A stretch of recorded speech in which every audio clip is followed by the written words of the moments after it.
Hello there, adventurers and awesome humans that happened to have scrolled onto my feed. Today I wanted to talk about Pomodoros and gamification and awesome ways to be productive and use our time well and feel like we're progressing on our tasks. It's also amazing for people that have neurodivergent minds like my own that tend to get a bit ADHD sidetracked on side quests.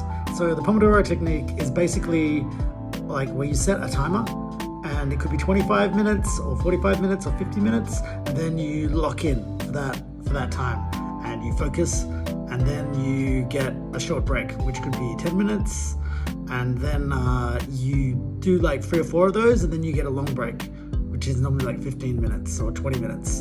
And then the idea is that by having this like set structure and kind of gamification loop, it allows us to feel that sense of progression. And it's amazing, especially when done in a group, like with body doubling or online, which is what I want to use it for.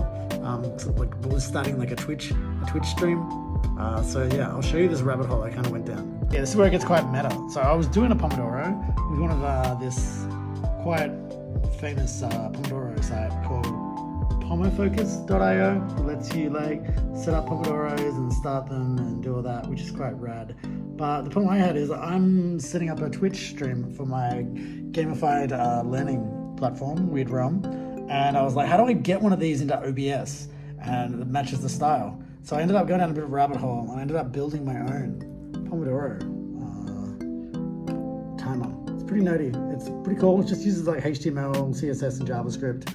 And it's like this cool little timer that's like themed all kind of geeky and medieval, and it lets you like choose Pomodoro, have a short break or a long break, and then you can choose how many rounds you want to do. Like if I want to do say like 4, and then you can even change like the time.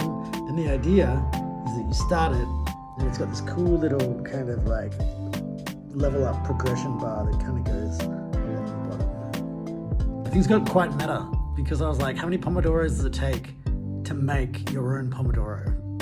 And the answer is, I don't know. It's a lot. Maybe like 3 or 4 Pomodoros, but it's just Pomodoros the whole way down. But yeah, I'd love to know.